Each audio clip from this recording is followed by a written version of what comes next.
A ver, bueno, muy buenas tardes a todos. Si nos pueden confirmar. No hay nadie viendo. Ahí empezó a entrar gente. Nos confirman si Buenísimo. Tienen buen audio, si nos están viendo.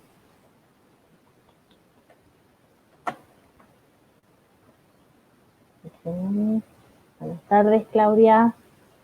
Muy bien, nos están escuchando. Bueno, muy buenas tardes a todos.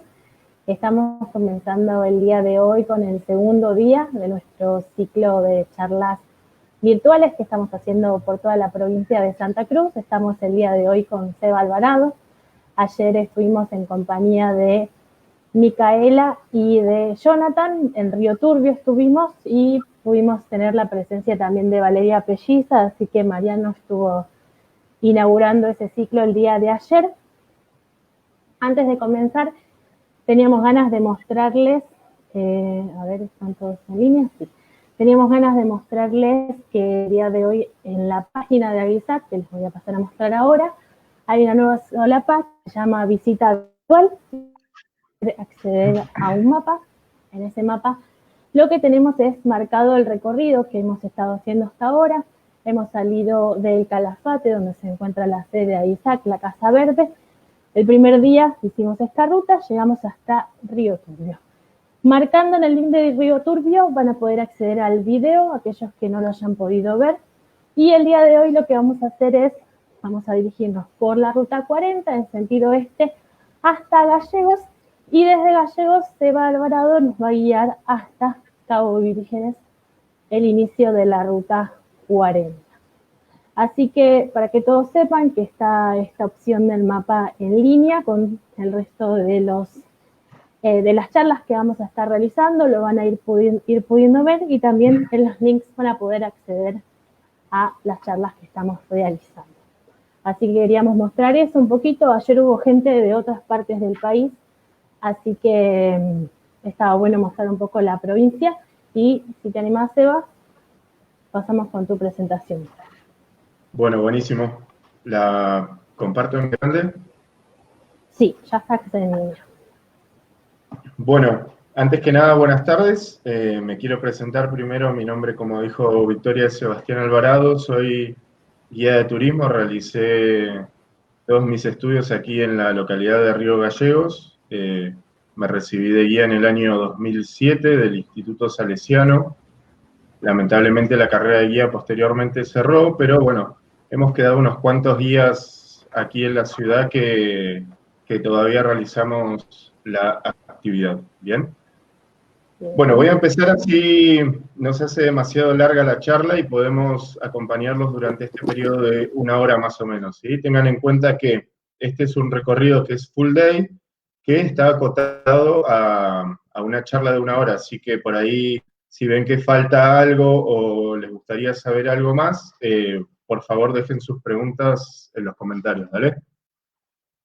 Bueno, para empezar, fíjense que puse esta esta frase que dice: a la libertad sin la cual el hombre es tan solo una sombra de sí mismo, y que me parece que representa muy bien los tiempos que estamos viviendo, en donde de un día para el otro y sin pensarlo quedamos aislados completamente, no podemos viajar, no podemos recorrer estos lugares que tanto nos gustan, pero sí nos tomamos un tiempo para repensar y recrear algunos de nuestros productos, ¿bien? De nuestros destinos y desarrollar algunas otras ideas que particularmente voy a estar contando al final de la charla, ¿sí? Y además, me parece que también representa algo que siento por Cabo Vírgenes, que es justamente el primer sitio que comencé a guiar incluso cuando todavía era estudiante, eh, y que representa la vastedad que existe en este lugar, que además tiene un valor histórico muy importante y una belleza que es increíble, de verdad. Bueno, ¿se ve bien ahí, Vicky, la presentación?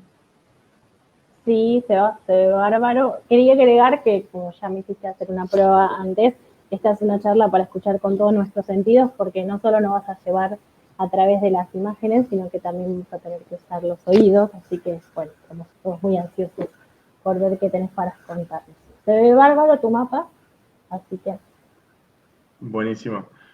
Bueno, como pueden ver, este es un mapa de la provincia de Santa Cruz. Nosotros hoy vamos a comenzar nuestro recorrido desde aquí, desde Río Gallegos, y nos vamos a dirigir hacia Cabo Vírgenes. Pero antes de mostrarles el lugar, lo que les quiero contar es que Cabo Vírgenes tiene 3 ecorregiones con sus características particulares. Una de ellas, que se ve aquí en verde, el bosque andino patagónico, en donde domina la lenga, el nire y en menor medida el coihue. Y el marrón, fíjense cómo casi cubre toda la parte centro y costa de la provincia de Santa Cruz, se encuentra la querida estepa patagónica y obviamente aquí el mar argentino. Particularmente en la zona que vamos a recorrer nos encontramos dentro de un sector que es templado frío, donde los meses más fríos justamente son en junio y julio. Si no me creen, salgan afuera los que estén en Santa Cruz, estos días está haciendo bastante más frío que el mes anterior. Como les decía, la temperatura media en estos meses es solo de 1 grado, y en verano puede alcanzar una media de 14 grados centígrados. ¿Sí? Bastante notable la diferencia con otras localidades que pueden estar más al norte, mismo en Chubut, o ni hablar de Buenos Aires, ¿no? Se lo considera árido a semiárido, ya que aquí llueve muy poco, de 250 milímetros anuales a 270 milímetros anuales, pero sin duda el factor que más condiciona la vida en estas latitudes, en este extremo austral del continente, es el viento, que es más frecuente en el verano y que puede alcanzar velocidades de hasta 120 kilómetros por hora, ¿bien? Hoy vamos a visitar brevemente Laguna Azul, porque el día 18 Lidia, mi compañera, va a estar presentándoles bien, mucho mejor este atractivo, y Cabo Vírgenes, ¿bien? Laguna Azul está ubicada a 60 kilómetros al sur de Río Gallegos por la ruta nacional número 3, y Cabo Vírgenes 137 kilómetros al suroeste sería por la ruta provincial número 1. Antes que nada, quiero contarles que Río Gallegos se fundó en el año 1885 y que surge por la necesidad del gobierno central de defender la soberanía en estos territorios. Recuerden que en el año 1881, un poquito tiempo antes, el presidente Roca había firmado un tratado para fijar cuáles serían los límites de la República Argentina con el presidente Errázuriz, y cuestión que perduró en el tiempo, ¿sí? Para tratar de resolver cuáles serían esos límites. Lo que vemos en esta imagen es el Palacio Municipal, que data del año 1927, y el monumento histórico de la Catedral de Río Gallegos. ¿Bien? No les voy a contar mucho más de esto porque, como les decía anteriormente, Lidia va a estar desarrollando bien el destino que es la ciudad y el atractivo de Punta Loyola y Laguna Azul, ¿bien? También les quiero contar de Río Gallegos que no existe una fecha oficial de creación, sino que se considera al 19 de diciembre como fecha de creación porque en ese día comenzó la construcción de la casilla que sería destinada a la subprefectura naval argentina, ¿bien? Esa casilla estaba ubicada en la calle Kirchner con la intersección de la calle Roca. Y lamentablemente no quedan, simplemente queda una placa en esa esquina. Bueno, justamente por una cuestión de defender la soberanía, la ciudad se emplaza al sur del estuario del río Gallegos. El estuario del río Gallegos, fíjense, es un estuario macromareal que tiene grandes planicies intermareales, que algunos sectores están cubiertos por marisma, que es esta planta que se ve aquí, que se llama jume, y que es el hábitat, por ejemplo, de muchas aves playeras, algunas de ellas migratorias desde el Ártico canadiense, y otras que simplemente están aquí durante todo el año. ¿Bien? Pero cuando nos comencemos a alejar de la ciudad de Río Gallegos hacia el sur, el paisaje que más vamos a ver es el de estepa patagónica, en donde dominan las especies de coirones, como el coirón fueguino o el coirón blanco, ¿bien? Y también aparecen algunos matorrales de mata verde. Ya les voy a contar un poco más de la mata verde cuando lleguemos a la reserva de Cabo Vírgenes, mata negra y calafate, ¿bien? Bueno, rápidamente vamos a visitar la Laguna Azul. Simplemente los quiero ubicar dentro de lo que es el campo volcánico de Paliaique, que es un campo que se originó por actividad volcánica hace más o menos 3,5 millones de años antes del presente, pero que tiene también actividad mucho más reciente que data de hace 10.000 años antes del presente.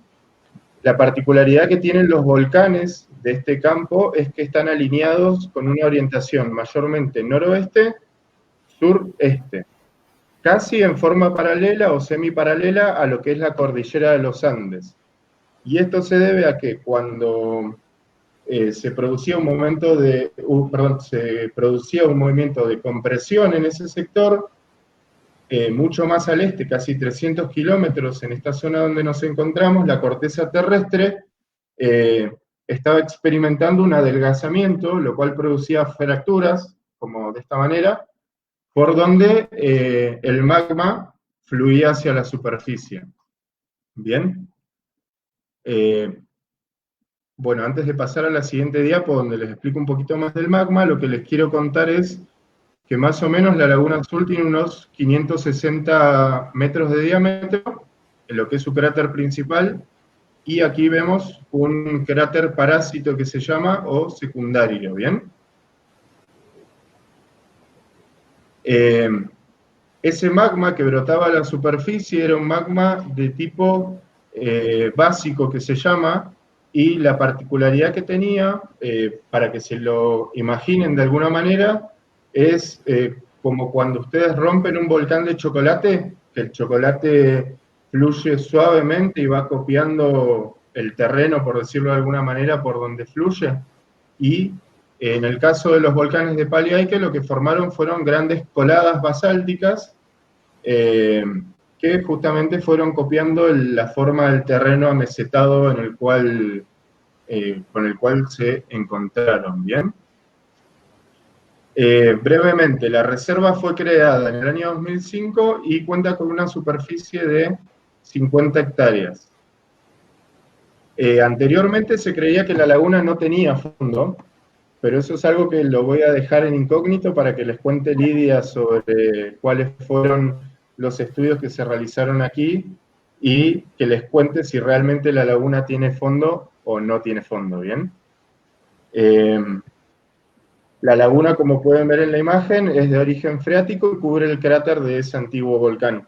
Y las rocas que podemos encontrar aquí son basaltos, fíjense, son más bien oscuras, porosas, porque cuando se solidificaron en la superficie expulsaron los gases que provenían del volcán, y también vamos a encontrar aquí grandes cuevas que eran también producidas por estos gases del volcán cuando afloraban a la superficie.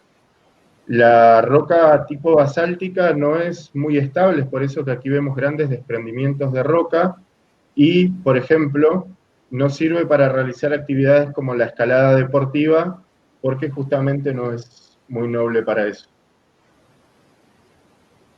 ¿Cómo venimos hasta acá, Vicky? Venimos bien, Seba, sí, nos están escuchando bien. Bueno, están bastante atentos a cómo viene tu presentación. Bueno, les quiero contar que es la primera vez que doy una charla del tipo virtual, así que todavía estoy un poquito nervioso.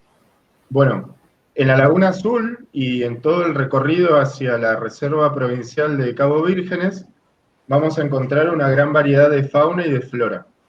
Hoy seleccioné algunos animales típicos de la Patagonia para que ustedes puedan poder descubrir. Uno de ellos es el cauquén común, que es una especie migratoria, nos visita durante el verano, y fíjense que entre macho, el blanco, y hembra, hay diferencias de color. Eso en las aves se llama dimorfismo sexual, ¿bien?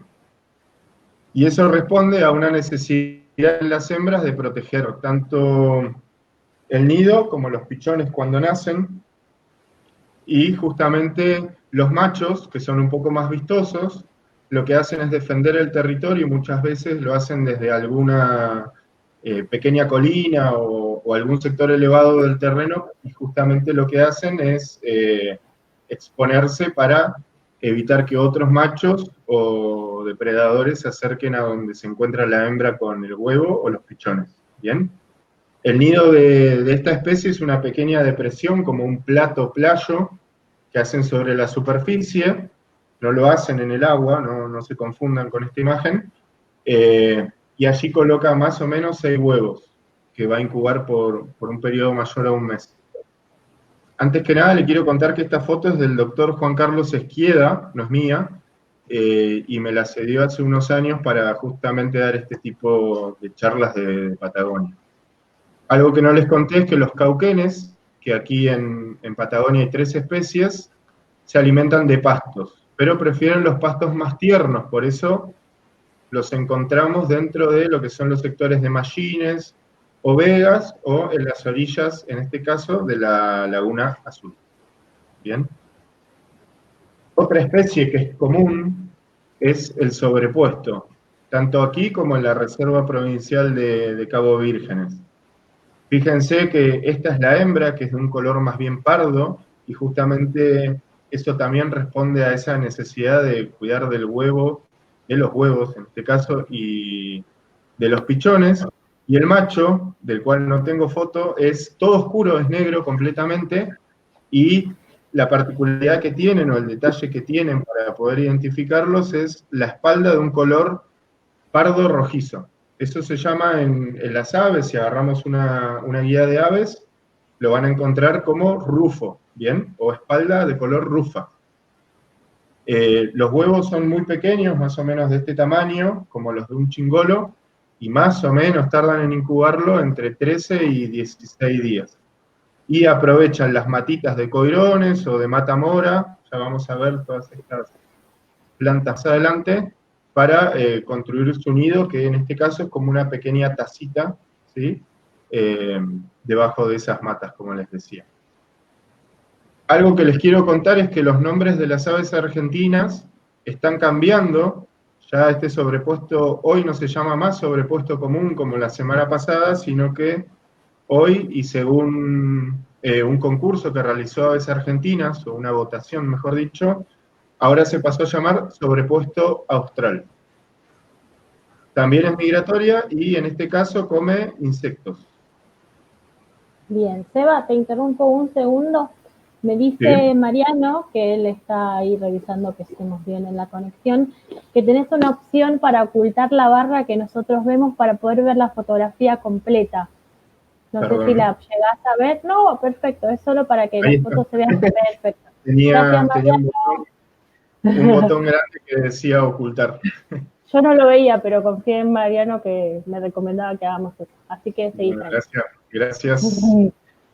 Bueno, esa fue nuestra breve visita a Laguna Azul. Vamos a desandar más o menos unos 40 kilómetros nuevamente hacia el norte para tomar el desvío a la ruta provincial número 1, que nos va a llevar ahora sí directamente a la Reserva Provincial de Cabo Vírgenes. ¿Bien? Como pueden ver, este es un camino petrolero, es por eso que el estado de conservación, digamos, de mantenimiento de la ruta muchas veces no es muy bueno, a pesar de que Vialidad realiza frecuentemente mantenimiento. Es común tardar 2 horas y media a 3 horas en llegar a la Reserva Provincial de Cabo Vírgenes. Como les decía, nos habían hecho algunos de los comentarios sobre el estado de la ruta. ¿Hay alguna época del año en donde la ruta no tenga como una certeza de que va a estar un poquito más linda, o en verdad es paciencia y saber que uno va a tardar? Y en realidad durante el verano, que es la época en donde hay pingüinos, Vialidad trabaja. Yo fui a la reserva hace poquito, justo una semana antes de que se decrete la cuarentena, y había un campamento de Vialidad y la máquina estaba trabajando. Lo que pasa es que a veces pasan la máquina y después de una lluvia también pasan los camiones o las camionetas y digamos, rápidamente se vuelve a ser más difícil transitar. Tal vez es, digamos, la parte más complicada de lo que respecta a la reserva, ¿no? Llegar allí. Pero que es también la que hace que se conserve también la colonia de pingüino de Magallanes. Esto es una apreciación personal, ¿no? Claro, claro, bien. Bueno, era solo para que nos contaras sobre eso. Te dejo. En el invierno, cuando llueve, por ahí se hace un poco más inaccesible, con la lluvia, con la nieve, pero igual hay gente que visita la reserva todo el año, ya que muchos van a pescar o a pasar el fin de semana allí, sobre todo gente de aquí local. Bueno, y puse esta foto a propósito para contarles que nos dirigimos al kilómetro 0 también de la Ruta 40. La Ruta 40 tiene un tramo que está interrumpido entre Punta Loyola, del cual también les va a hablar Lidia este 18, este próximo jueves, y en Cabo Vírgenes se encuentra justamente el kilómetro 0. Esto se realizó con fines de promover el destino y promover el turismo en esta región, y se hizo durante la presidencia del doctor Kirchner, ¿bien? Algo que les quiero contar también aquí es que fíjense, ni bien entramos a la ruta Cabo Vírgenes, también vemos estos volcanes del campo volcánico de Paliaique que se encuentran perfectamente alineados. ¿Pueden verlos? Sí, se ven bastante a lo lejos, ¿verdad? Sí, se ven en el horizonte, digamos. Perfecto. Y uno de los primeros yacimientos que encontramos aquí es Cerro Convento, que opera la empresa Roche. Bien, y ni bien ingresamos también a la ruta de Ripio, ya empezamos a ver que empieza a aparecer otro tipo de fauna, como por ejemplo este choique. El choique es la más chica de los ñandúes que habitan en Sudamérica. La particularidad que tiene y que lo hace inconfundible son sus patas largas, el cuello largo, con una cabeza pequeña y un plumaje de una coloración más bien parda. Diferente, por ejemplo, al ñandú que encontramos en la zona de, no sé, Buenos Aires, Santa Fe o Entre Ríos, por ejemplo, que es más bien grisáceo. Bien, estos no miden más de 1 metro de altura, y lo que siempre cuento en este tramo de la ruta es que el macho es el que se encarga de cuidar a los pichones, ¿bien? Y de incubar los huevos también cuando estos todavía no nacieron. El macho forma un grupo con hasta 30 hembras, donde cada una de ellas deposita un huevo en el nido, que más o menos son de este tamaño, y como les decía, el macho es el que se va a encargar luego, ya que las hembras lo abandonan, de dedicarse al cuidado de ellos. Por eso es común ver en este sector un macho de choique seguido por hasta 30 charitos que se llaman a sus pichones. ¿Bien? Y fíjense que a pesar de que en este sector se desarrolla la ganadería ovina, los pastos de la estancia Cóndor, ahora les voy a contar más sobre esta estancia, se encuentran muchas veces muy bien conservados, ¿bien? Y eso es porque la estancia tiene un manejo muy, muy bueno de sus campos, también porque justamente es un campo muy grande. Otra de las especies que vamos a poder encontrar en la ruta, ni bien ingresamos al camino de Ripio, es la agachona chica. La agachona chica es justamente la más chica de las agachonas que viven en esta región. Tiene un plumaje aperdizado, fíjense, blanco, marrón y negro, que la hace también muy mimética con el ambiente. Es más o menos mide unos 19, 20 centímetros. Y lo interesante de esta especie, también le llaman agachona de corbata, fíjense, porque tiene una línea negra que cuando son adultos, este es un juvenil, se desarrolla mucho mejor, y eso también le da ese nombre.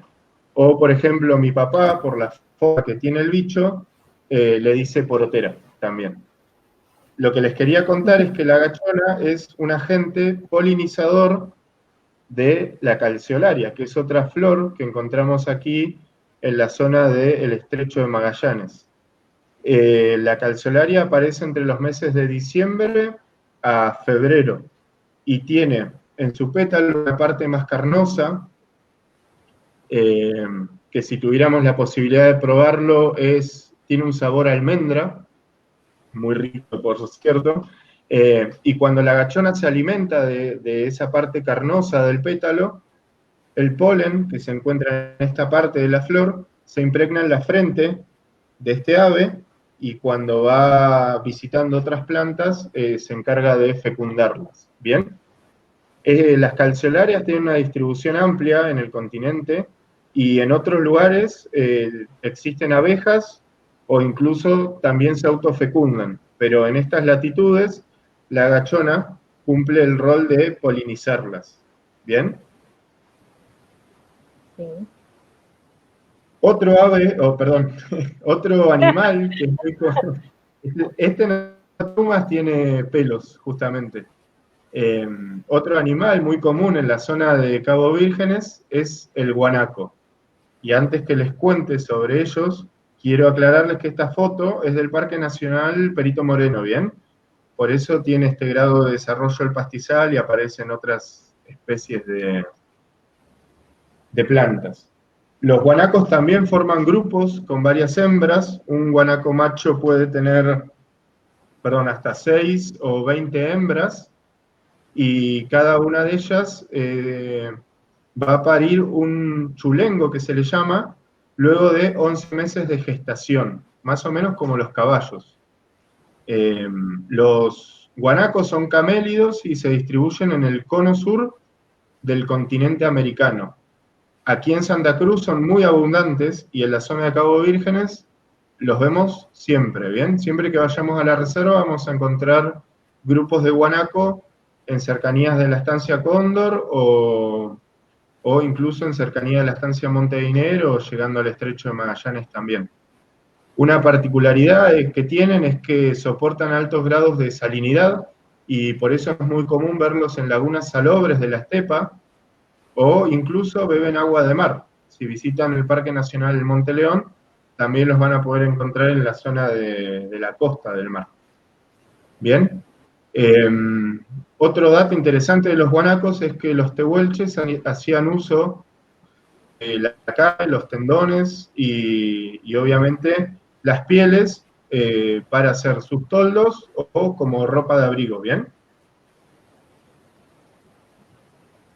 Y, como les decía, es común verlos en lagunas o tajamares. Los tajamares son lagunas artificiales, en lugares donde también encontramos muchas otras especies de aves, muchas de ellas interesantes para quienes se dedican a esta actividad, como por ejemplo el chorlo pecho colorado, el chorlo cabezón o incluso el yalo austral. ¿Cómo venimos hasta acá? Venimos bien, Seba. Hay unas consultas que quedaron pendientes. Si no te molesta, las hacemos ahora o si no, hacemos todo al final. O como vos prefieras. No, mejor ahora. Dale. Nos consulta Nati Lopresti, que junto con Mariano están los dos atrás de todos los detalles de conexión y de las cosas que están buenas para saber y para contar. Algo que no habíamos aclarado es el tema de si hay excursiones regulares desde Río Gallegos a Cabo Vírgenes. Si existe eso o solo se va en privado. Bien. Anteriormente, algunas agencias de viaje, como por ejemplo Macatoviano o Al Sur, incluso Neyem también, voy a nombrarlos, ¿sí? Son colegas. Sí. Lorena Priotti también realiza excursiones regularmente. Realizaban esta excursión con frecuencia, ¿bien? Creo que al día de hoy solo la agencia de Lorena Priotti está realizando la excursión. Y si no, lo que muchos turistas hacen es alquilar un vehículo y dirigirse por sus propios medios hasta allí. En el caso mío, al final les voy a estar contando cuál es el producto que justamente reinventé durante esta cuarentena, ¿bien? Perfecto, sí, obviamente que esa información la vamos a querer.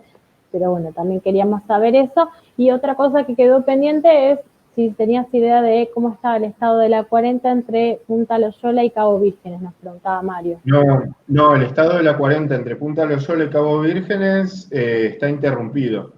Okay. No es recomendable transitar, y quienes se dedican a realizar excursiones en 4x4 son aventureros, algunas veces lo hacen, pero es solo para ese tipo de experiencia, digamos, no es como travesía en 4x4. Tal cual. Es un sueño que muchos de los que nos dedicamos al turismo, de quienes hemos recorrido la 40, todavía no hemos cumplido, ¿no? Claro, y bueno, ya quedará para pendiente hacerlo cuando se pueda, o de otra manera más aventurera. Sí, sé que es un proyecto para finalizar el corredor de la Ruta Azul aquí en la provincia de Santa Cruz. Bien. Bueno. Bien, bueno, estas eran las consultas que había Seba hasta ahora. Está bueno que nombraste Parque Monteleón, Parque Nacional Perito Moreno. Tenemos un día especial para cada uno de los parques nacionales de nuestra provincia. Quería aprovechar para contarle a la gente que está viendo, así que está bueno que si bien hay fauna que se comparte o algunas características ambientales que se comparten, que cada parque va a tener su espacio y su momento. Así que aprovechaba para contarle.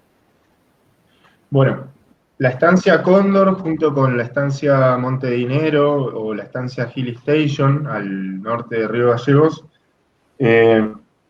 han sido una de las primeras estancias que se han desarrollado aquí en la zona de Río Gallegos, ¿bien? La estancia Cóndor, las primeras ovejas comienzan a pastar aquí en el año 1886, apenas un año después de que se funda la ciudad de Río Gallegos. Es una de las estancias más grandes de Santa Cruz y de la Patagonia. Imagínense que tiene 220.000 hectáreas de superficie.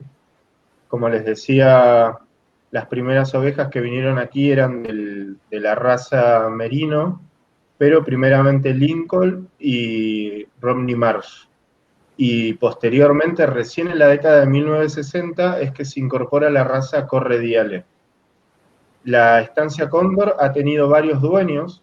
Sus primeros arrendatarios formaron una compañía que se llamó The Patagonian Sheep Farming Company. Luego tuvo otros dueños y actualmente es propiedad de Tierras del Sur argentino, ¿bien? Ha tenido capitales extranjeros. Luego, en el año 1975, pasó a ser propiedad de capitales argentinos, y bueno, actualmente se encuentran en manos de capitales extranjeros nuevamente. El casco de la estancia Cóndor está ubicado en el Cañadón del Cóndor. Fíjense que es un sector mucho más verde, eso es porque está justamente en un bajo, y tiene un estilo inglés. La estancia Cóndor tiene su propia escuela, que fue la primera escuela rural que hubo en la provincia de Santa Cruz, que en la década del 60 también. Allí asisten los los hijos de los trabajadores rurales, ya sean peones o personal técnico de la estancia, ¿sí? Eso es algo interesante de destacar porque ellos comparten el espacio. También la estancia cuenta con su propia iglesia y obviamente por ser tan grande, ¿no? Tiene muchas facilidades. De hecho, cuando había cabinas telefónicas, aquí justo en la entrada de la estancia Cóndor, había también una cabina de telefónica en donde se podía llamar a cualquier número fijo del país, ¿no? La estancia Cóndor no recibe turismo, no, cuando visitamos la zona no ingresamos al casco, simplemente la vemos desde aquí afuera. Y otra particularidad que tiene es que es una de las cabañas más importantes hoy por hoy de la raza Corrediale, y aquí se realiza uno de los remates más importantes de ovejas de Sudamérica. El año pasado, por ejemplo, actualizando un poco la info de la zona, se remataron cerca de 7.000 ovejas en este lugar. Bueno, vuelvo un poco a las aves, que como verán es lo que más me interesa de este recorrido, ¿bien? Y tal vez es lo que más se ve también. Y les quiero contar que en los campos de la estancia Cóndor se puede observar al cauquén colorado, que es una especie que está en peligro de extinción.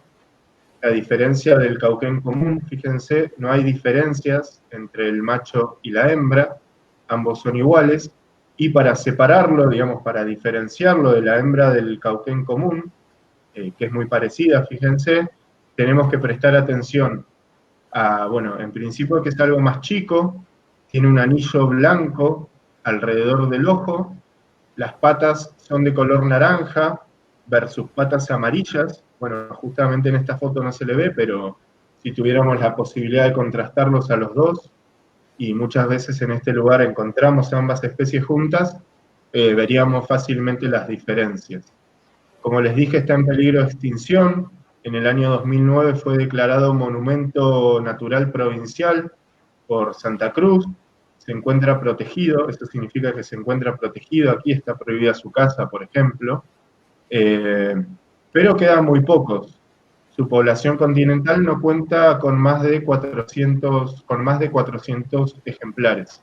Eso para una especie silvestre es realmente muy poco. Creo que son menos que el número estimado de macatoviano, por ejemplo, en la provincia. Y justamente está en peligro de extinción. Fíjense que el cauquén colorado cría en la zona de estepa magallánica húmeda, ¿sí? Que es la estepa que está más cercana a los sectores del estrecho de Magallanes.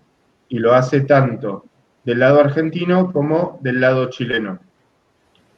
Aquí les cuento un detalle de la reserva municipal costera urbana de Río Gallegos, que justamente uno de los fines de creación de esta es que contamos con algunos ejemplares que pasan aquí el verano.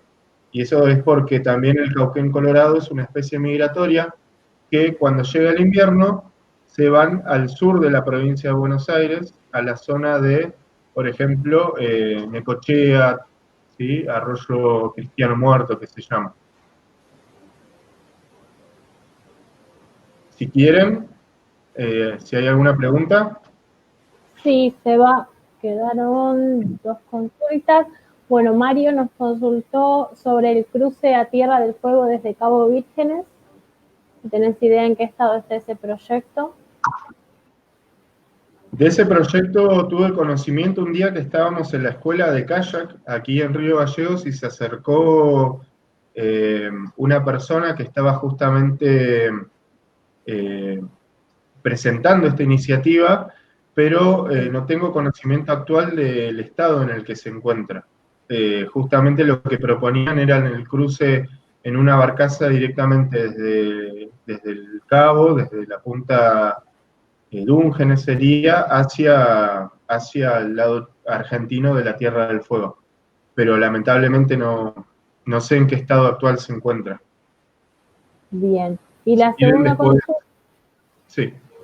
Sí, si después tenés forma de tener la información, por más de que no la podamos dar ahora en el vivo, para seguir estando disponible en los comentarios, entonces después nos podés contar si llegas a tener nueva información.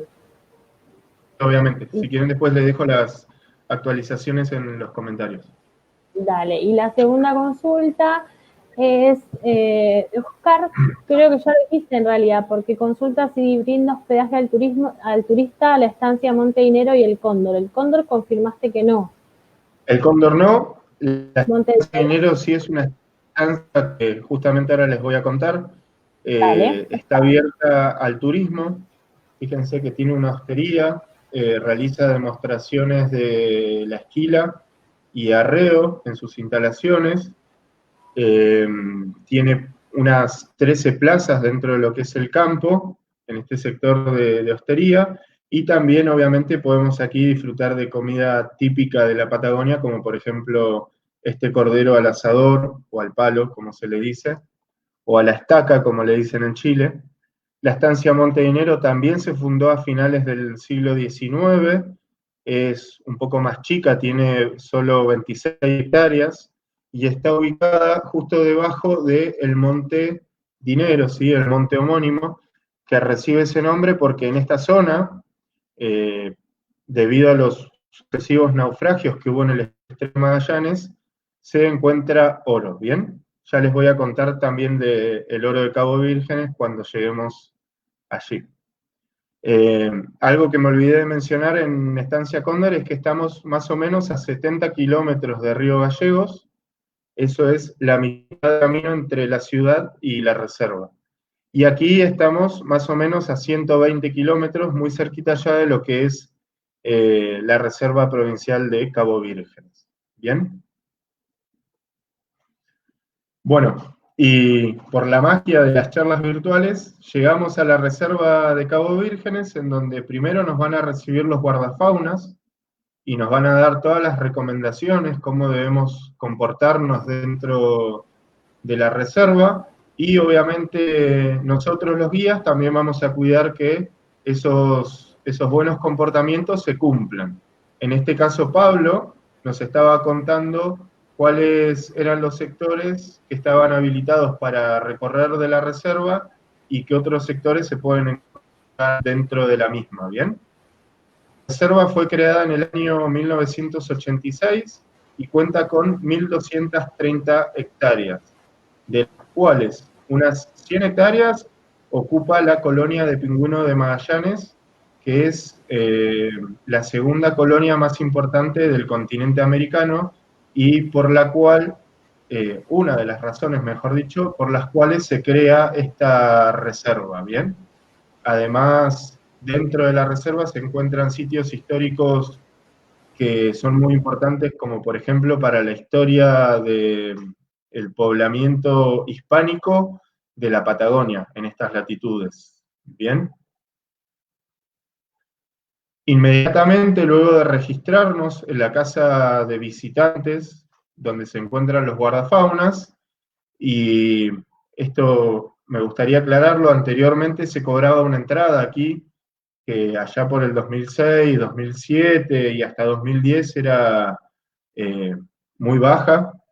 Hoy en día el Consejo Agrario Provincial está evaluando esto, según lo que pude consultar, y veremos en tiempo de pandemia cómo se vuelve a implementar el cobro de la entrada. Personalmente creo que el ingreso era una suma muy baja, pero que servía para mantener la reserva, así que seguramente se volverá a cobrar la entrada aquí. Dentro de la colonia de Pingüino de Magallanes, como pueden ver, hay un sendero de interpretación. El mismo tiene 1,5 kilómetros, y de acuerdo al interés que tengamos sobre los pingüinos, vamos a poder estar aquí entre 1 hora y media o 2 horas, ¿bien? Después de haber viajado casi 3 horas para llegar a este lugar. Así que la mayoría de los turistas cuando llega aquí lo disfruta al máximo, y es realmente un lugar en donde, al estar tan cerca de los pingüinos, la gente sale fascinada del sendero. Algo importante de destacar es que la senda cuenta con cartelería y 3 estaciones para realizarlo en forma autoguiada. Y esta cartelería, si no es el único, es uno de los pocos sitios de la provincia que también se encuentra en braille, lo cual la hace mucho más inclusiva y que permite a todo el mundo disfrutar de lo que es la colonia de pingüino de Magallanes. ¿Bien? Antes de ver los pingüinos, quiero contarles que en el mundo hay unas 18 especies diferentes de pingüinos, ¿bien? No están en todo el mundo, sino que se distribuyen solamente en los mares australes, y justamente son aves pelágicas que pasan la mayor parte de su vida en el mar, y solamente salen a tierra, o al hielo, en el caso del pingüino emperador, para nidificar. Hay 4 especies parecidas al pingüino patagónico, que si bien en otra distribución, por ejemplo el africano se encuentra en las costas de África, o el de las Galápagos, aquí abajo se encuentra en las Islas Galápagos, para poder diferenciarlos de ellos, tenemos que prestar atención a 2 marcas en el campo, que son esta media luna notable alrededor de la cara, y los dos collares que contrastan perfectamente con el pecho por su coloración, ¿no? Blanca y negra. Y acá voy a hacer otra aclaración. Esta foto es del Parque Nacional Monte León. Aquí en Cabo Vírgenes no tenemos este tipo de suelo, ¿sí? Es más bien pedregoso. Ahora vamos a ver otras imágenes de Cabo Vírgenes. Como les decía, en este sector de la reserva, cuando ingresamos a caminar por el sendero, ya vamos a poder apreciar a la colonia en todo su esplendor y con todos nuestros sentidos. Si prestan atención, van a poder identificar un olor muy particular que también proviene de los pingüinos, que es como que proviene del guano de los pingüinos justamente, y desde aquí también se escuchan ya los pingüinos que están o cortejando o buscando pareja o disputando alguna pelea para cuidar de sus nidos. Y el día de hoy los voy a invitar a escucharlos también en forma virtual. Quiero ver el... Uy, perdón. Quiero ver el volumen primero. Suban todos el volumen de sus computadoras. Ahí va.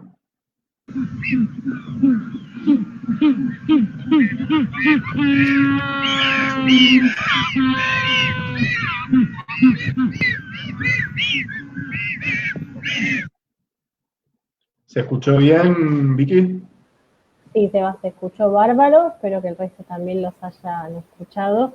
Es lindo eso que tiene el guía que decía de poder usar todos los sentidos y que lo hayas traído aquí al mundo virtual, y es algo también que espero que haya gustado.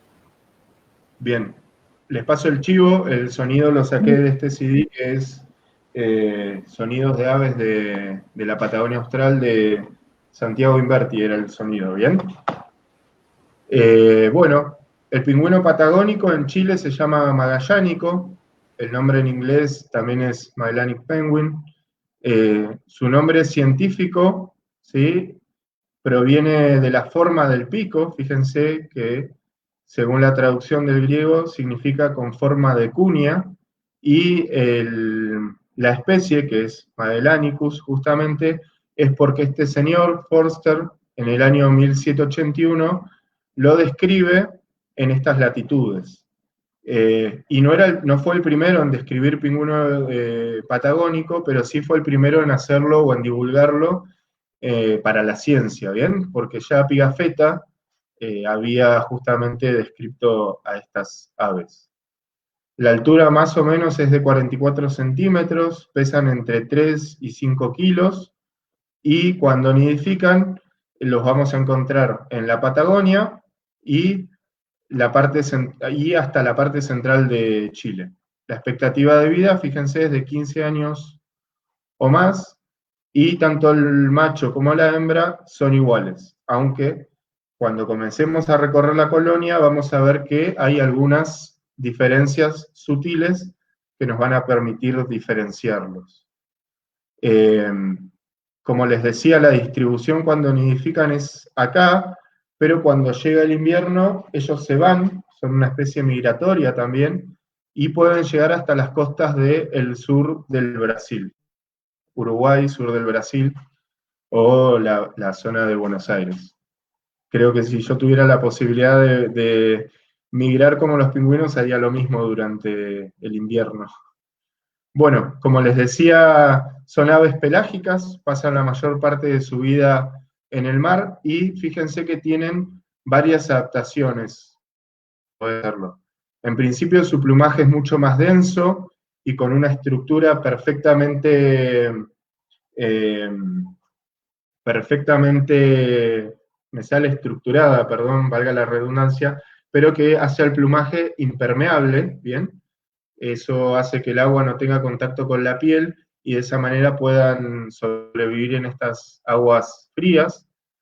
Tienen una membrana entre los dedos y las alas se han modificado en aletas. Y, como les decía recién, el pico tiene forma de cuña, fíjense, como una punta curva que les permite justamente atrapar presas resbaladizas como peces y calamares, que son su alimento. El El periodo reproductivo en la colonia de Cabo Vírgenes comienza más o menos en septiembre, finales de septiembre, mejor dicho, y principios de octubre, cuando llegan los machos. Los machos, como les decía, tienen algunas diferencias muy sutiles con las hembras. En principio son de mayor porte, el pico es algo más ancho y más grueso, y también lo que se puede apreciar a veces es que la frente es un poco más recta, ¿bien? Pero esto, si no vemos a la pareja, a los dos juntos, es muy difícil de ver en el campo, ¿bien? Algo que no les conté recién cuando les hablaba de las adaptaciones, es que los pingüinos tienen una glándula en la base de la cola que segrega como una especie de aceite. Esta glándula se llama uropigia, y los pingüinos lo que hacen es untarlo por todo su cuerpo para justamente mantener esa impermeabilidad del plumaje de las cuales les contaba recién. Los machos llegan primero a la colonia, lo hacen, como les dije, a finales de septiembre, octubre, y 15 días después, más o menos, llegan las hembras. ¿Bien? Comienzan con el cortejo, se identifican a través del canto, ya que son monógamos, es decir, que conservan la misma pareja durante toda su vida, y cuando se encuentran, fíjense cómo afianzan el vínculo a través de este tipo de comportamientos, o muchas veces los vemos que están golpeando sus picos, ¿sí? Cerca del nido, y además también conservan no un mismo nido, digamos, no el mismo agujero, ahora voy a hablar del nido, sino que el mismo sitio en donde se reprodujo la temporada anterior. Los machos, o las parejas, mejor dicho, con más experiencia, se ubican más cerca de la costa, en donde tienen mejor acceso digamos, al agua donde van a buscar su alimento, y los juveniles, con menos experiencia, lo hacen en la periferia de la colonia. ¿Bien? ¿Alguna pregunta hasta aquí? Sí, Luciana de Calafate quería confirmar entonces los meses en los que se ven o no se ven pingüinos. Como ellos en el invierno migran, entonces, ¿cuáles son los meses en los que sí los vemos? Bien, gracias. Como les dije, llegan a finales de septiembre y los vamos a ver hasta fines de marzo aquí en Cabo Vírgenes. Bien, ahora les voy a ir contando cómo es ese periodo reproductivo en este tiempo que están aquí en la colonia. Bien. Perfecto. Bueno, colocan 2 huevos, fíjense que construyen como una pequeña cueva debajo de la mata. La mata en este caso es un calafate, pero mayormente lo hacen debajo de la mata verde, que es un arbusto endémico de la Patagonia, ahora les voy a mostrar. Y los pichones, más o menos, nacen luego de 40 días de haber sido colocado el huevo. Los huevos, la hembra pone 2 y lo hace a finales de octubre, principios de noviembre, ¿bien? Así que los pichones van a aparecer recién en el mes de diciembre en la colonia. Aquí les puse las medidas, ¿sí? Según algunos datos de las guías de campo, más o menos miden 8 por 6 centímetros, más o menos como el mate sería, fíjense. Son bastante grandes. Y los pichones nacen recubiertos de este plumón que no les permite ir al mar en busca de su propio alimento, pero que sí los protege muy bien de las condiciones climáticas en tierra. Y fíjense lo que les contaba de que tienen un plumaje muy denso, como aquí se puede apreciar perfectamente. Esta foto no es en Cabo Vírgenes, sino que también es en Monte León. ¿Bien? Y esta es la calle más ancha de la colonia, pero a 2.750 kilómetros de la 9 de julio. Eso es porque tanto el macho como la hembra se encargan de la incubación y del cuidado de los pichones, lo hacen por turnos.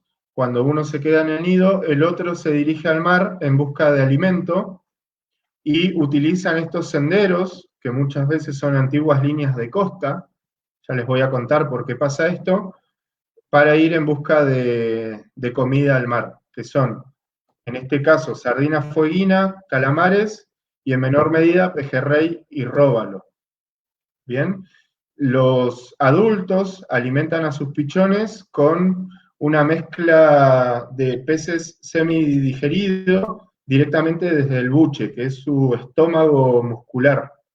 Bien, y eso es muy rico en nutrientes, y tal es así que en 2 meses y medio, los pichones, que nacieron con 80 gramos, más o menos yo les voy tirando estos datos para que ustedes se imaginen, 80 gramos es menos del jamón que usamos en una piciada con amigos, por ejemplo. Bien, son muy livianitos. Y ya hacia mediados de febrero, los pichones adquieren el porte casi parecido al de los adultos, pero con algunas diferencias. En el color del plumaje, por ejemplo, fíjense que son mucho menos contrastados. El negro es más bien un gris o un negro apizarrado, si se quiere, y fíjense que le falta los 2 collares que tiene el adulto en el pecho. ¿Bien? Aquí vemos que todavía les quedan algunos vestigios de ese plumón que fue perdiendo por pluma verdadera.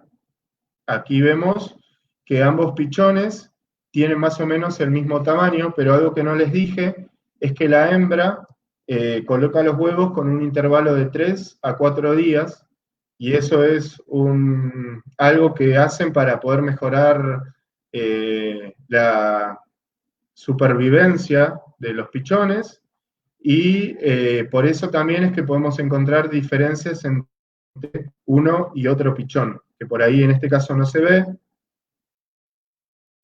pero aquí sí se puede apreciar. ¿Bien? ¿Alguna pregunta hasta acá? No, Seba, por ahora no hay más preguntas. Tengo yo una pregunta, porque dijiste Dale. que esta es la segunda colonia, ¿verdad? Segunda colonia más grande de el continente. El continente americano. Americano, exacto. La primera es, para confirmar. Punta Tombo.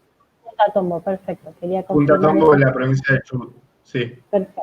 Y no se los dije, aquí nidifican 133.000 parejas reproductivas. En Río Gallegos solamente vivimos 120.000 personas. Imagínense que acá hay más parejas de pingüinos nidificando que ciudadanos riogalleguenses, para que vean lo grande de la colonia, ¿no?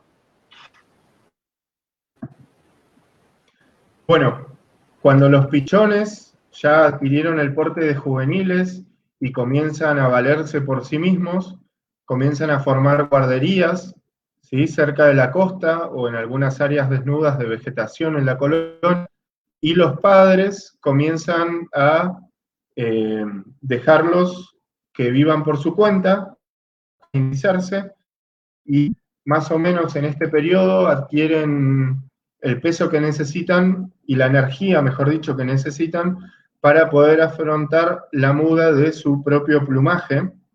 La foto no es muy buena, la saqué con una camarita Nokia muy chiquitita, perdón, Canon muy chiquitita, allá por el 2006, pero fíjense que acá se ve cómo este adulto está cambiando completamente su plumaje. Es decir, que durante este tiempo va a perder esa impermeabilidad que les mencioné anteriormente, y no van a poder ir al mar en busca de alimento. Bien, ese tipo de muda de las aves se llama catastrófica, y la realizan algunas otras especies de aves acuáticas también. Este periodo a los adultos les toma 20 días. En ese momento los vamos a poder ver también agrupados en este tipo de sectores de la reserva. Y aquí se puede ver también la mata verde que veíamos en esa imagen de la estepa al principio, de la estepa magallánica, que es un arbusto endémico de la Patagonia Austral, y que la particularidad que tiene es que crece en suelos más salobres, ¿bien?, como por ejemplo estos suelos arcillosos que hay en la costa del Estrecho de Magallanes. Muy bien, luego de recorrer la primera mitad de la colonia vamos a llegar al mirador de la costa de la reserva.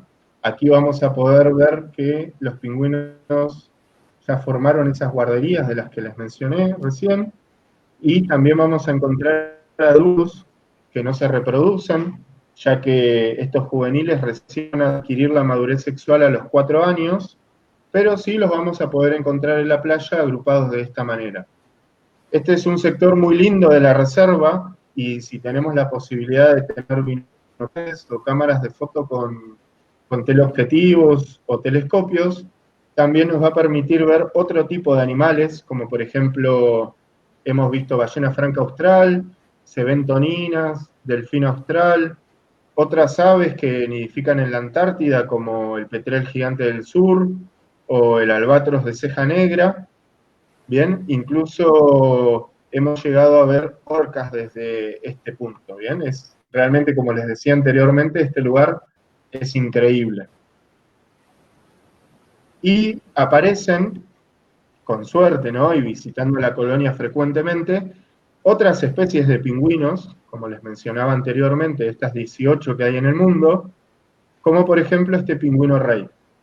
También hemos visto pingüino papúa, o del lado chileno se ha visto el pingüino barbijo también. Todas especies que nidifican en islas subantárticas o en la Antártida misma, y que para poder verlo tendríamos que embarcarnos en los cruceros, por ejemplo, que salen de Ushuaia, que muchas veces para los argentinos es casi inaccesible, ¿no?, por el precio.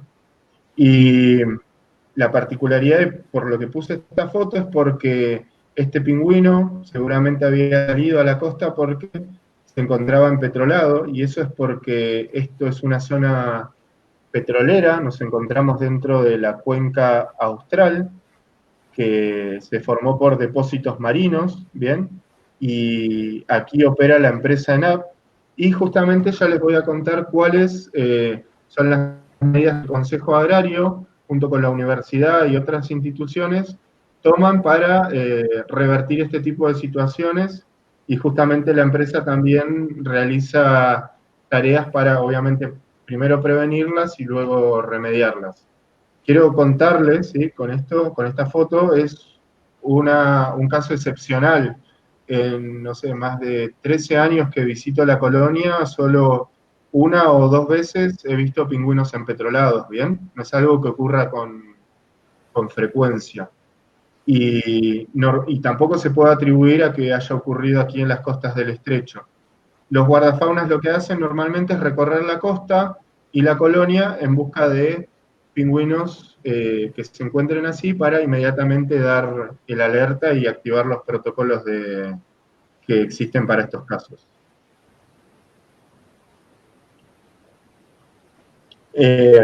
Por si no se los dije, las escúas y las gaviotas se comen tanto a los huevos como a los pichones de los pingüinos, ¿bien? Y es común ver en la colonia también otras aves rapaces, como este gavilán ceniciento, que no predan directamente sobre los pingüinos, pero que sí se los ve alimentándose en la zona. Eso para que tengan una idea de lo rica que es esta zona de la reserva, ¿no? Y es común verlo buscando su comida, que es la liebre, en este caso, o pequeños roedores. También vemos lechuzón de campo, zorrinos, piche, zorro gris. El zorro gris en este caso sí preda sobre los pingüinos. Seba, sobre eso, Nati nos había Sí. consultado cuáles son, coloco en la pantalla el comentario, cuáles son los predadores de los pingüinos. Recién dijiste zorro gris, ¿y cuáles más? En esta zona, la escúa chilena, y la gaviota cocinera, y también el zorro, y frecuentemente también se ven peludos y piches, que también obviamente se comen los huevos de los pingüinos. Y algo muy importante que siempre les digo en las recomendaciones a los turistas, es que Si nosotros gritamos o espantamos a los pingüinos de alguna manera, muchas veces ellos, los adultos, se alejan del nido y en ese momento las gaviotas o las escúas aprovechan para atacar a los pichones o comerse los huevos, ¿sí? Por eso es que hay que ser muy cuidadosos y nuevamente les digo, respetar todas las normas que tanto los guardafaunas como los guías les damos a los turistas, ¿sí? Perfecto. Y por otro lado, Sebastián, otro de los guías de Calafate, nos hace una consulta más relacionada a cómo es la excursión. Nos consulta, si uno hace una excursión con guía, ¿cuál es el tiempo que nos lleva en el día? ¿En qué horario se suele salir o se recomienda salir? ¿A qué hora se vuelve? El tiempo, ¿qué tiempo se toma la reserva? Que entiendo que son esas 1 o 2 horas que comentaste. Llevamos viendo todo eso, quiere saber Seba, a ver cómo estar preparados en una posible excursión. Sé que al final vamos a hablar de tu producto y lo que tenés pensado, pero si querés o lo contás ahora o lo guardás para después, como quieras. No, te los cuento ahora si quieren. La excursión es de día completo, ¿bien? Normalmente salimos bien temprano a la mañana, alrededor de las 7 de la mañana, y estamos regresando a las 5 de la tarde de la reserva para llegar aquí a las 7:30 u 8. ¿Bien? Más o menos tardamos 2 horas y media en llegar y en la reserva estamos entre 3 y 4 horas entre que visitamos la colonia, el faro, la ciudad del nombre de Jesús y eventualmente la playa, ¿bien? Perfecto. Y obviamente hay que llevar vianda. Normalmente, en mi caso, cuando voy con turistas, preparo los lunchbox, digamos. Perfecto. Yo les llevo la comida que aprovecho para pasar, para hacer un comentario, digamos, como el turismo siempre es motor de otras actividades, ¿sí?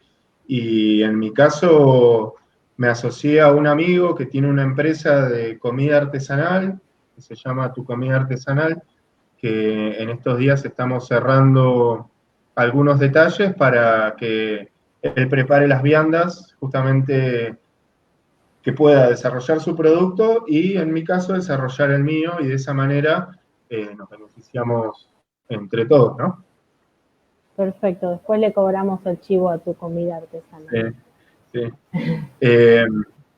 Bueno, dejamos la colonia y nos dirigimos, vamos a desandar unos 6 kilómetros de vuelta hasta el faro, pero nos vamos a detener primero en el kilómetro 0, si se fijan bien, de la ruta 40. Estamos a más de 5.000 kilómetros de la localidad de La Quiaca, justamente porque la ruta 40 es la columna vertebral, por así decirlo, de la Argentina, atraviesa 3 regiones, lo que es el norte, Cuyo y la Patagonia, y luego de recorrer 11 provincias llega a este punto. Algo que siempre se dice es que Río Gallegos no tiene el desarrollo turístico que tiene, por ejemplo, Calafate o Chaltén, pero muchos viajeros que visitan la zona, que han recorrido la Ruta 40 o que lo están haciendo en moto o en motorhome, o no sé, vemos comúnmente autos viejos que llegan hasta aquí, visitan este lugar justamente por esto, a lo cual la decisión de trasladar el kilómetro 0 aquí ha sido, a mi entender, bastante acertada. Bien, les voy a contar del faro ahora. El faro fue construido en el año 1904, tiene 26 metros y medio de altura, es de color blanco y negro, y la luz que produce, que se produce por una lámpara de 400 watts halogenada que funciona por un motor eléctrico. Les menciono esto porque es una lámpara más o menos de este tamaño que pueden encontrar en cualquier cancha de fútbol de barrio o en una cancha de fútbol 5, por ejemplo, y lo que le permite alcanzar las 26 millas náuticas que tiene, que más o menos son 44 kilómetros, son justamente estos cristales que intensifican esa luz. El faro está a resguardo de la Armada Argentina. En este sector encontramos instalaciones de la Armada, que en parte han sido cedidas a la UNPA, la Universidad Nacional de la Patagonia Austral, como por ejemplo esta casa en donde funciona el Museo del Faro, que está administrado, como les digo, por la UNPA, y son ellos los que se encargan de mantener y de custodiar este faro y justamente cuidar que funcione. Ahora los voy a invitar a subir al faro, algo que solamente vamos a poder hacer por realizar esta excursión virtual, ya que el faro normalmente no está abierto al público, tiene más de 90 escalones, así que espero que se encuentren en buen estado físico después de la cuarentena para poder llegar a la cima. ¿Bien?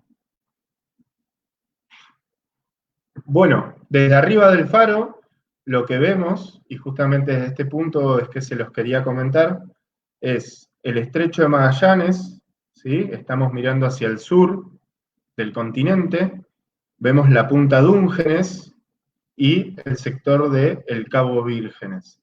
Y eso es porque este es el faro más austral de la Patagonia, perdón, de la Argentina continental, ¿sí? De los más de 60 faros que hay en la Argentina, no vamos a encontrar otro que esté en territorio argentino dentro del continente. Sí, más al sur está el faro, por ejemplo, de las Islas de los Estados, pero como saben, eso está dentro de lo que es la Isla Grande de Tierra del Fuego.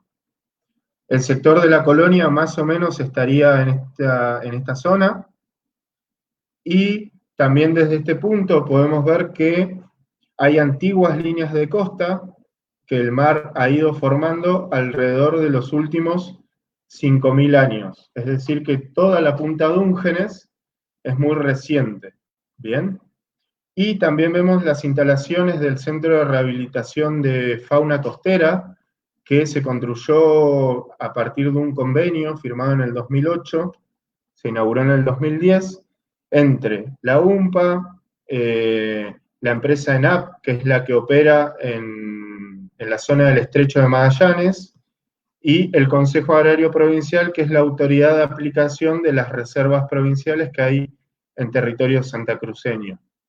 Si no se los mencioné antes, lo hace a través de la Dirección de Fauna y Áreas Protegidas y de sus guardafaunas que permanecen aquí durante gran parte del año, ¿bien? Y desde aquí también vemos la casa de Conrado Assenborn, que es el último buscador de oro de Cabo Vírgenes. Algo les mencioné, pero se los voy a contar un poquito más adelante. ¿Bien? Desde este punto, y también es un privilegio que tenemos por realizar esta visita guiada virtual, vemos el faro desde otra perspectiva, y en este caso desde el aire nuevamente, y desde el sur. Fíjense, aquí vemos el Centro de Rehabilitación Costero nuevamente, la casa del último buscador de oro y el faro. Y aquí abajo vemos las instalaciones de la Armada Argentina, que son los que custodian justamente este faro a través del Servicio de Hidrografía Naval Argentina. Lo que les quiero contar desde este punto es que hace 1 millón de años antes del presente, toda la zona del Estrecho de Magallanes estaba cubierta por un gran glaciar. De hecho, los especialistas llamaron a esta glaciación Gran Glaciación Patagónica, y posteriormente, hace 700.000 años antes del presente, lo digo bien, 700.000 años, otro glaciar cubrió también la zona del Estrecho de Magallanes. A esta glaciación los especialistas la llamaron Dani Glacial, ¿bien? La primera glaciación cubría casi hasta la zona de Río Gallegos, y la segunda solo llegaba hasta parte de la estancia Cóndor y, como les digo, cubría gran parte del Estrecho de Magallanes. Bien, el estrecho entonces se formó en un valle glaciario que luego fue ocupado por el mar, y lo que encontramos aquí son depósitos de til, que es material heterogéneo que el glaciar arrastra y deposita a su paso, y en ese til es donde se encuentra el oro, que luego los buscadores van a encontrar en la playa. ¿Bien? Si cuando tenemos la posibilidad de recorrer esta ruta, también veremos que hay bloques erráticos, no de gran tamaño, pero sí de un porte que evidentemente ningún ser humano ha podido transportar hasta ahí y solo lo han podido hacer los glaciares. Bien, también desde este punto vemos que el faro de Cabo Vírgenes está sobre una zona de acantilados. Estos acantilados están activos, bien, sufren la erosión del mar, la lluvia y obviamente por efecto de la gravedad constantemente se desprenden trozos de acantilado y van a depositar en la costa. Bien, eso explica por qué los buscadores de oro encuentran allí ese metal precioso, ¿no?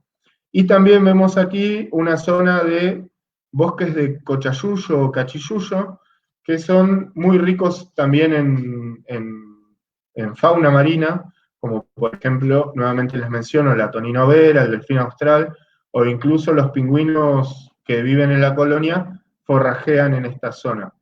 La particularidad que tiene este alga es que tiene unos sacos de aire, más o menos de este tamaño, que le permite flotar y que por eso se le llama bosques de cachiyuyo. ¿Alguna pregunta hasta acá? Sí, justo recién nos hizo una pregunta Edu Parrino, también guía. Nos consulta, y esta te va a hacer pensar, me parece, si hay alguna razón biológica o topográfica o alguna otra por la cual los pingüinos eligen esas playas y no otras. No, no lo sé. Eso no lo sé. Lo que les puedo mencionar de la colonia es que desde los años 2000 en adelante se está experimentando un crecimiento. Antes había 120.000 parejas, ahora hay más de 133.000. ¿Pero por qué eligen esta zona? Asumiendo debe ser por la riqueza justamente biológica que tiene todo el sector del Cabo, ¿no? Que les debe ofrecer gran variedad y cantidad de alimentos que le va a permitir reproducirse. Pero a ciencias ciertas no lo sé. Bueno, perfecto. Una pregunta que nos va a dejar a todos pensando la respuesta. En unos días vamos a estar con Mariana Martínez, que es guardaparque, fue guardaparque muchos años en Monte León, así que tal vez ella pueda darnos su explicación de por qué están en las playas. Y bueno, si no, queda tarea para todos ir viendo qué es lo que encontramos al respecto. Sí. Así es. Y las otras consultas que habían surgido eran respecto al faro, si el por qué estaba cerrado el faro, y bueno, otra chica que había preguntado si se podía visitar el museo o el faro, y que después vos dijiste que efectivamente estaban cerrados.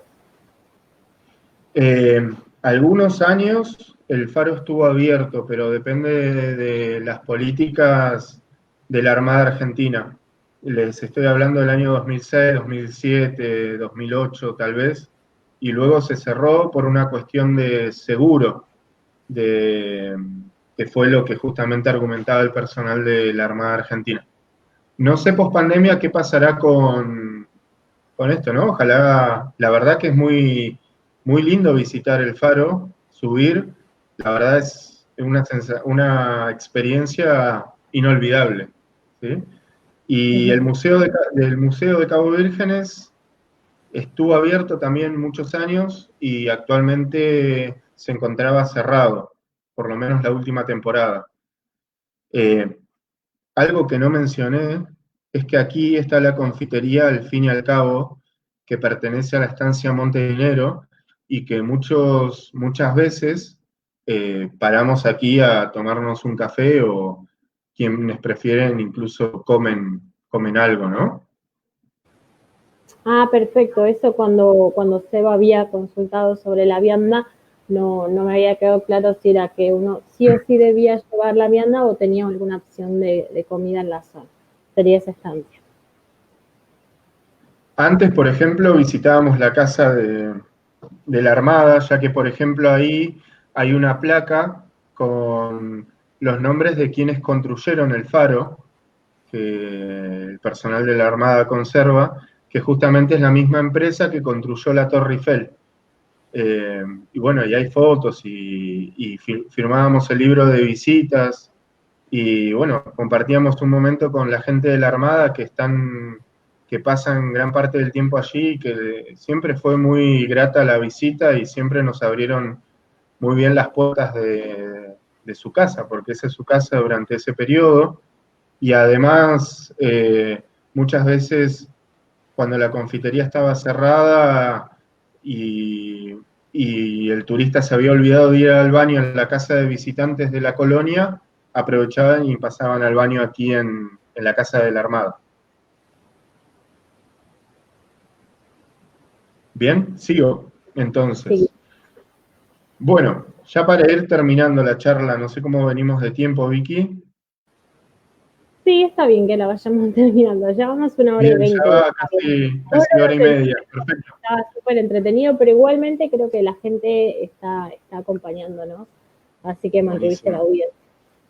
Qué bueno. Bueno, el estrecho de Magallanes se llama así en honor a quien lo descubrió, que fue Hernando de Magallanes, que era un marino portugués cumpliendo servicios para la corona española, que partió, fíjense, en el año 1519 de Sevilla, y luego de hacer escala en Sanlúcar de Barrameda, quiero que se acuerden de ese nombre bien, porque se los voy a mencionar después, en octubre de 1520, y luego de pasar varios meses en Puerto San Julián, descubre el paso entre el Océano Atlántico y el Océano Pacífico. ¿Por qué se aventura Magallanes con sus 5 naos a estas aguas? Para descubrir justamente una ruta alternativa a las islas de las Especias, que eran bien muy preciados, ya que entre otras cosas servía para conservar alimentos en esa época, imagínense, siglo XVI, que sea alternativa justamente a la que dominaba Portugal al sur de África. ¿Bien? Magallanes descubre el estrecho el 21 de octubre de 1520, día, ¿sí?, de las 11.000 vírgenes, y por eso le otorga ese nombre al cabo, y al estrecho, Estrecho de Todos los Santos. Luego ese nombre va a cambiar en la toponimia. Eso es de calendario santoral cristiano justamente que estaba vigente en esa época. Voy a ser breve acá, si ya vamos terminando la charla. Magallanes pasa 5 meses en Puerto San Julián. Aquí se encuentra con el pueblo tehuelche.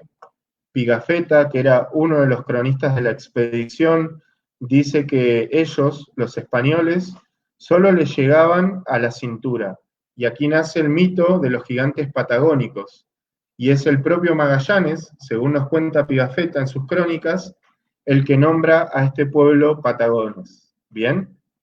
Algo que gracias a las charlas que hizo Aguisac en este último tiempo aprendí, es que ese nombre no viene de que tengan los pies grandes o las zancadas grandes y muchos otros mitos que existen acerca de los Patagones, sino que Magallanes lo toma de un libro que se llama El Caballero de Prima León, que es una novela de ficción que utiliza ese término, ¿bien? Los españoles poco a poco dejaron de utilizar la ruta de Magallanes, al poco tiempo de haber sido descubierta, por considerarla impracticable, ¿bien? E incluso llegan a decir a viva voz que una mole de piedra o isleta, arrastrada por las tempestades, imagínense la concepción que tenían, o la percepción que tenían los españoles de estos mares, había tapado el estrecho. Quienes no hacen caso a estas declaraciones, por decirlo de alguna manera, son los ingleses, quienes envían entre ellos al corsario Francis Drake, y él repite esta hazaña, incluso en mejor tiempo que Magallanes, en atravesar el estrecho les estoy mencionando, a lo cual, eso más o menos ocurre en el año 1877, a lo cual, 1577, perdón, a lo cual la corona española envía una nueva expedición, esta vez a cargo de Pedro Sarmiento de Gamboa, a quien nombra gobernador de estas tierras y de las ciudades que él fundase en esta zona, ¿bien? A tomar justamente posesión definitiva de estas tierras australes que se disputaban, como les vengo diciendo, la corona inglesa y española. Cuando, bueno, Pedro Sarmiento de Gamboa parte de Sanlúcar de Barrameda, por eso quería que recuerden ese nombre, con 3.000 hombres y varios barcos, 3 años antes de fundar la ciudad del nombre de Jesús. Pero por distintas idas y vueltas, tempestades, naufragios y deserciones, recién en febrero de 1584, es que funda esta ciudad que se llama Ciudad del Nombre de Jesús, que se encuentra debajo de la planta de BRM de ENAP, ¿bien? Dentro de la reserva. Cuando funda la ciudad, Pedro Sarmiento de Gamboa realiza este ritual cristiano y en el hoyo que construye coloca la primera piedra fundamental de lo que va a ser la ciudad del nombre de Jesús. ¿Por qué lo menciono esto? Porque en el año 2000, investigadoras del CONICET y de la UMPA, luego de realizar distintas campañas de campo, descubren el lugar en donde se emplazaba esta ciudad. Lo que primero encuentran son restos humanos, entre ellos de un niño, y en el año 2005 encuentran lo que según el relato histórico, no lo voy a repetir, ustedes lo pueden leer aquí, era una moneda de 8 reales de plata, con el sello de Castilla y León, una botija de cerámica y restos de metal, de donde habría sido el punto exacto donde Sarmiento de Gamboa fundó esta ciudad, lo cual es muy importante para el proceso histórico de la región. En el lugar existe este monumento, ¿bien? Y finalmente, y para terminar, les voy a contar de Conrado Asenborg, que fue el último buscador de oro que vivió en la zona de Cabo Vírgenes. Como les dije anteriormente, y les fui adelantando, el oro fue descubierto en el año 1876, más o menos, luego de sucesivos naufragios que ocurrieron en la zona. Se encuentra en la playa, y fue importante el desarrollo de esta actividad, y se considera que una de las razones por la cual se cambió la ubicación de la capital de la provincia de Santa Cruz a Río Gallegos fue que justamente se estaba desarrollando la búsqueda de oro en Cabo Vírgenes, e incluso llegaron a crear una delegación de minas para proteger estas riquezas. Bien, Conrado Asenborg era entrerriano, nació en la localidad de Diamante y era descendiente de alemanes del Volga. Nació en el año 1916 y falleció aquí en la zona de la Reserva Provincial de Cabo Vírgenes a la edad de 76 años. Bien, fue encontrado por personal de la Armada justamente, y lo hicieron ya que veían que de la chimenea de su ranchito no salía humo, y se acercaron y bueno, encontraron que se encontraba muerto. Si quieren, ¿tienen alguna pregunta hasta acá?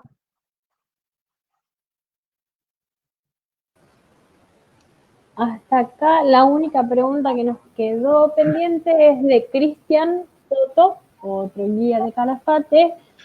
Él lo que consulta es si con respecto, volviendo a la parte inicial de tu presentación con respecto al campo volcánico Paliaique, si existe alguna idea o proyecto que vos conozcas de geoturismo. Lo que sé es que se estuvo trabajando hace un par de años atrás en el plan de manejo de la reserva, y en ese plan de manejo hay justamente ideas para el desarrollo del turismo, pero que aún no se han concretado. Perfecto. Esa era la única pregunta por ahora. Cristian dio la charla de geología, ¿no? Sí, exacto, él tiene el estudio. Ah, bueno, qué honor que esté acá. No hablé mucho de la geología y los fechados del campo volcánico de Paliaique, pero bueno, si quieren después me dejan en los comentarios y hablamos de ello. Podés andar un poco más del tema, perfecto. Bien.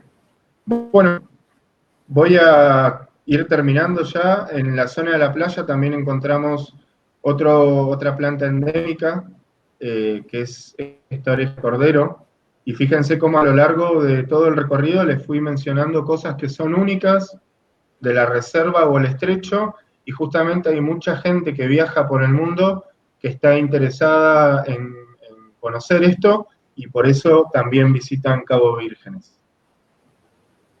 Bueno, un poco para reflexionar y para terminar, les dejo esta frase de Atahualpa Yupanqui que dice: si has sentido el reclamo de la tierra, te espera una tremenda responsabilidad. Y creo que si con esto que estamos viviendo de pandemia, de un virus que ha surgido por una enfermedad zoonótica que ha surgido en un mercado en donde se comercializaban especies silvestres, y por la globalización ha afectado a todos y cada uno de los habitantes del mundo de mayor o menor medida, bueno, no sé. Creo que con pequeñas cositas como cuidar el agua, separar los residuos, usar menos el auto, andar en bici, podemos cuidar del planeta desde casa justamente, y que todo esto que estuvimos viendo y aprendiendo el día de hoy nos sirva también para apreciar mejor a la naturaleza. Bien, Seba, muy, muy linda charla, estoy viendo los comentarios, después los vas a poder vos. La gente estuvo muy contenta, muy interesante.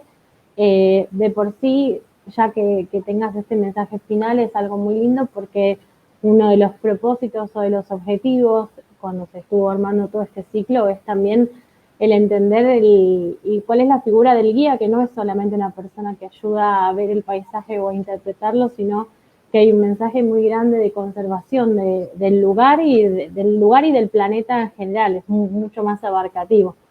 Pero sí, bueno, así que muchas gracias por tu participación. ¿Te sentiste bien? Sí, sí. Todavía un poco nervioso, mirá, imagínate. Cualquier cosa igual, por último, sabes que vas a poder interactuar con, disculpa, sabes que vas a poder interactuar con las personas que te hayan consultado, y él ahora va a pasar su información. Bien. Este tiempo de cuarentena también me sirvió para recrear estos productos. Esta temporada voy a estar ofreciendo este tour en formato privado, ¿sí? Fíjense, es una excursión de día completo y que incluye estos servicios. Si quieren más info, me pueden buscar en Face, mi página, en Instagram, o escribir a este correo, ¿bien? Y también este periodo de cuarentena me sirvió para trabajar en un proyecto un poco más ambicioso, que es desarrollar el turismo de observación de aves en esta región de Patagonia Austral. Y también los invito a que sigan mi hashtag en Instagram, y estoy terminando de cerrar algunas cuestiones legales ya para poder lanzarlo pronto al mercado, y esperemos que se reactive pronto el turismo para poder volver al campo y volver a disfrutar de lo que más nos gusta, que es justamente estar en esta zona, ¿no? En estas zonas. Perfecto, Seba, vamos a después compartir, si me pasas la foto, vamos a compartir ese flyer también, por si alguno no llegó a anotar tu información de contacto. Te agradecemos mucho de parte de todo ISAC, de todos los días que estamos conformando y armando esto, que ayer estuvo Mariano, Nati, que está siempre ahí atrás de cámara, y de toda la comisión. Obviamente te queremos agradecer por haber realizado esta charla, por haberte animado. Los nervios no se notaron, como dicen, estuviste muy tranquilo. Bueno, buenísimo. Insisto, y yo solamente quería cerrar, para los que estén todavía ahí escuchando, que algo que no se entendió al principio: la charla se va a transmitir todo este ciclo de charlas a las 18 horas en vivo por nuestro Facebook en AISAC. Y si tienen alguna otra persona que les consulte, también desde nuestra página web, que es aisac.org, tenemos una solapa específica que se llama visita virtual. Eso nos va a quedar guardado para que la podamos ver de acá a muchos meses y poder ir siguiendo también todo este mapa interactivo que estamos haciendo, todo este recorrido que vamos a ir haciendo. El 18, jueves 18, a las 18 horas, vamos a estar con Lidia Davies. Vamos a visitar Río Gallegos, Laguna Azul y Punta Loyola. Y el viernes 19 a las 18 horas también vamos a estar con, les decía, Mariana Martínez, con ella vamos a ver el Parque Nacional Montevideo. Así que muchísimas gracias, Eva, estamos en contacto. Buenísimo, muchas gracias a todos y bueno, saludos. Perfecto.